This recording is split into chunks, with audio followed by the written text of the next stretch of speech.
You spoke a lot about कि हम लोग को टीम बहुत वेट कर रही थी इस मोमेंट के लिए. So when Harmanpreet took that final catch, how did it feel, that one moment, how did it feel? I think we were all numb that time. और ऐसा हो रहा था कि ये क्या हो गया। और बहुत सारे लोग रो रहे थे एंड मतलब हम लोग इतना ओवरवेल्म्ड हो गए थे कि हमारी बॉडी नम हो गई। हमें समझ ही नहीं आ रहा था कि हम रिएक्ट क्या करें उस टाइम पे। और अभी तक वो सिचुएशन है कि अभी समझ ही नहीं आ रहा है कि ये क्या हो गया है। अभी तक वो फीलिंग है ना, अभी तक मैं सिंक इन नहीं हो पाई अभी तक। अभी भी अभी भी है कहीं ना कहीं। तो आपके टूर्नामेंट में कंट्रीब्यूशन बहुत अच्छे रहे. Was it hard to sit out of the final? और मतलब हम लोगों ने बहुत सुना है कि टीम की बॉन्डिंग बहुत अच्छी, सब लोग एकदम फैमिली जैसे थे. तो आपकी भी कोई स्टोरी है कि आप सब लोगों ने आपको सपोर्ट किया हो फाइनल से पहले, even though you were not in the 11? सी हमेशा हम लोग एक दूसरे को सपोर्ट करते हैं और हमेशा यही टीम गेम में हमेशा यही होगा कि खेलना तो 11 को ही है ना। और जी. जो कॉम्बिनेशन उस पर्टिकुलर टीम के अगेंस्ट जाता है वो ही वो खिलाते हैं, मैनेजमेंट का कॉल रहता है। तो हमें कहीं भी ये नहीं लगता कि हम नहीं खेल रहे हैं, क्योंकि आप उस 15 का पार्ट हो, आप इन्वॉल्व हो, वहां पे आप ग्राउंड पे बैठे हुए हो, वही सबसे बड़ी बात है। करोड़ों लोगों में से आप सिलेक्ट हुए हो, आप 15 में हो वहाँ उस रोप के पास बैठे हुए हो, तो वही बहुत बड़ी बात है। जी. तो आपकी बहन ने भी एक रिसेंट इंटरव्यू में बोला था कि आप जब स्टार्ट कर रहे थे तो you use to disguise yourself as a boy, कि आपके बाल छोटे थे तो आप लड़कों के साथ खेल लेते थे वैसे. तो डू यू थिंक वो जर्नी, वो स्ट्रगल्स देहरादून के, वो आपके साथ थे वर्ल्ड कप में भी? और डू यू थिंक कि अब जो लड़कियां क्रिकेट खेलना स्टार्ट करेंगी उनको वो सब नहीं करना पड़ेगा, वो खुद एज गर्ल्स अपने आप को प्राउडली खेल पाएंगी स्पोर्ट?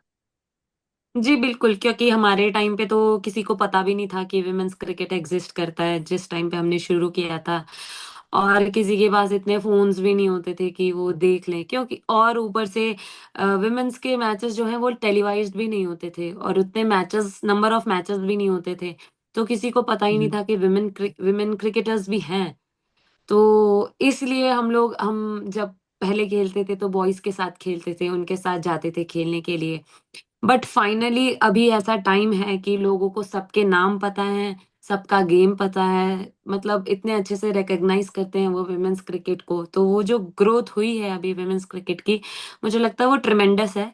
और आने वाले टाइम पे जो भी गर्ल्स हैं वो प्राउडली कह सकते हैं कि हमारी आइडल जो है वो ये फीमेल क्रिकेटर है, तो वो एक अच्छी चीज है। एक मेरा क्वेश्चन आपसे था कि थोड़ा सा हमने देखा कि इंग्लैंड मैच के बाद ज्यादा थोड़ा क्रिटिसिज्म बहुत ज्यादा बढ़ गया था. क्या वो थोड़ा टायरिंग नहीं है टीम के लिए कि हर कोई एक लॉस होता है तो लोग पता नहीं क्या क्या बातें करने लग जाते हैं, जो मे बी मेल क्रिकेटर्स को नहीं फेस करनी पड़ती हैं? कि इनकम के बारे में बात हो जाती है, कहाँ कहाँ बातें चल जाती हैं. हाउ आप टीम ऐसे खुद को शील्ड कैसे करती है उन सब चीजों से डील करना? क्या आप सोशल मीडिया कट ऑफ कर देते हो, या फिर एज अ ग्रुप आपको इतने क्लोज होते हो कि उससे डील नहीं करना पड़ता है? How do you shield yourself from it? See हम लोग ज्यादा उन बातों पे ध्यान नहीं देते हैं, नेगेटिव्स पे। और बहुत बहुत सारे लोग उस टाइम पे वर्ल्ड कप कैंपेन में सोशल मीडिया से दूर थे। सब लोगों ने ऐप्स डिलीट करी हुई थी, तो हम लोग उस चीज से ज्यादा अवेयर नहीं थे। एंड कभी कभी कुछ पता भी चलता था तो हम लोग उस चीज को इग्नोर कर देते हैं, क्योंकि ये एक स्पोर्ट्स पर्सन की लाइफ में हमेशा आएगा। अगर मैं समझती हूँ कि अगर आप वो सक्सेस को मतलब सहन करने की क्षमता रखते हैं, तो साथ ही साथ क्रिटिसिज्म को झेलने की भी वो सहन शक्ति होनी चाहिए। क्योंकि वो फैंस हैं तो उनका वो मैं समझती हूँ कि प्यार ही होता है, क्योंकि वो चाहते हैं हमेशा हमको टॉप पे देखना। और उनकी इतनी एक्सपेक्टेशंस है कि वो थोड़ा सा भी अगर हम लोग नीचे चले जाएं तो वो उनका गुस्से के तौर पे निकलता है। बट कहीं ना कहीं वो दिल से हमें प्यार ही करते हैं, और शायद इसलिए वो हम लोगों को ऊपर नीचे बोल देते हैं। तो बट हम नेगेटिव्स पे बहुत ध्यान नहीं देते हैं, क्योंकि पॉजिटिव भी इतने अच्छे मैसेजेस आते हैं हमको। तो हम लोग ज्यादा उस पे ही ध्यान देते हैं। It yes. Wasn't too long ago जो आप इंडियन टीम से ड्रॉप थे, एंड और थोड़ा WPL में आपका सिलेक्शन नहीं हुआ था. बट वेन आप जब आरसीबी रिप्लेसमेंट प्लेयर की तरह आए, हम लोगों ने आपको शायद एक स्लाइटली इवन बेटर वर्जन देखा. आपकी बॉलिंग बेटर हो रही थी, एंड यू आपने बैटिंग इतनी अच्छी हो रही थी. तो क्या आप बस उस फेज के बारे में बता सकते हैं कि उस टाइम आपने कैसे अपने आप को इतना इम्प्रूव किया, आपका माइंडसेट क्या था? और आपकी मेंटल स्ट्रेंथ कैसे सामने आई उस टाइम पे? कि मैं ना हमेशा मोटिवेट करती रहती हूँ अपने आप को, और मैं पिछला नहीं देखती हूँ, और मैं ये नहीं सोचती हूँ कि जो मेरे कंट्रोल में नहीं है मैं उस चीज़ को नहीं सोचती हूँ। और जिस टाइम पे वो डब्ल्यूपीएल की बात थी, जब मेरे को जब मैं सेलेक्ट नहीं हुई थी डब्ल्यूपीएल में ऑक्शंस में, तो मैं उस टाइम डोमेस्टिक खेल रही थी रेलवे से। तो मेरा सारा ध्यान सिर्फ वो डोमेस्टिक मैचेस में था जहाँ मैं प्रेजेंट थी, और मुझे ये था कि मैं वहाँ पे जो भी बेस्ट दे सकती हूँ मैं वहाँ दूंगी जहाँ पर मैं हूँ। और मैंने कुछ भी नहीं सोचा था डब्ल्यूपीएल का। जहाँ तक बात है तैयारी की, वो मैं हमेशा वैसी ही तैयारी करती हूँ जैसा मैं वहाँ पे खेल रही थी। और क्योंकि मुझे पता है कि मेरी जो बैटिंग है वो वैसी ही सिचुएशन में आने वाली है, तो मैं उसी कैमियो के लिए अपने आप को प्रिपेयर करती हूँ हमेशा। और बॉलिंग में मैंने हाँ थोड़े वेरिएशंस सीखे थे, थोड़ी फ्लैटर ट्रेजेक्टरी, मतलब वो बोल सकते हैं आप, या क्रीज के पीछे से, वो सारी मेरी वेरिएशंस थी जो मैंने यूज करी। और जो भी वहाँ कोचेस थे उनसे बात करके जो भी डिस्कशन होता था वो अप्लाई किया। और शायद में भी इसलिए वो रिजल्ट आ गया, और माइंड एकदम पॉजिटिव था कि जो भी अपॉर्चुनिटी आएगी मैं अपना बेस्ट दूंगी, बस यही था माइंड में। राइट।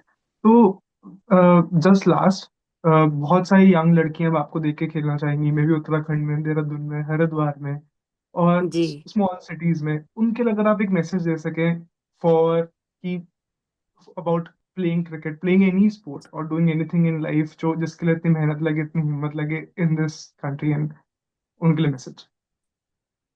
सबसे पहले तो ये बहुत खुशी की बात है कि कोई हमें अपना रोल मॉडल बनाएगा, क्योंकि हमारे टाइम पे तो वुमेन्स क्रिकेट इतना था नहीं, तो अभी लड़कियों को जानते हैं, तो वो एक बहुत ही बड़ी अचीवमेंट है वुमेन्स क्रिकेट के लिए एज अ क्रिकेटर। और प्लस जो दूसरी बात आपने पूछी कि किसी भी स्पोर्ट में हो, कोई भी फील्ड में हो, अगर कोई कुछ अपने दिल से करना चाहता है, अगर वो पैशनेट है जो भी वो करना चाहता है, तो मैं यही बोलना चाहूंगी कि कभी भी गिव अप मत करो, और पेशेंस रखो। क्योंकि जब आप दिल से चीजें करते हो ना, जब आप रिजल्ट की फिक्र नहीं करते हो, तो मुझे लगता है वो भगवान भी देखते हैं, और कहीं ना कहीं आपको वो मिलता जरूर है। तो पेशेंस और हार्ड वर्क और नेवर गिव अप, बस। आप निकल जाओगे, आप कर जाओगे।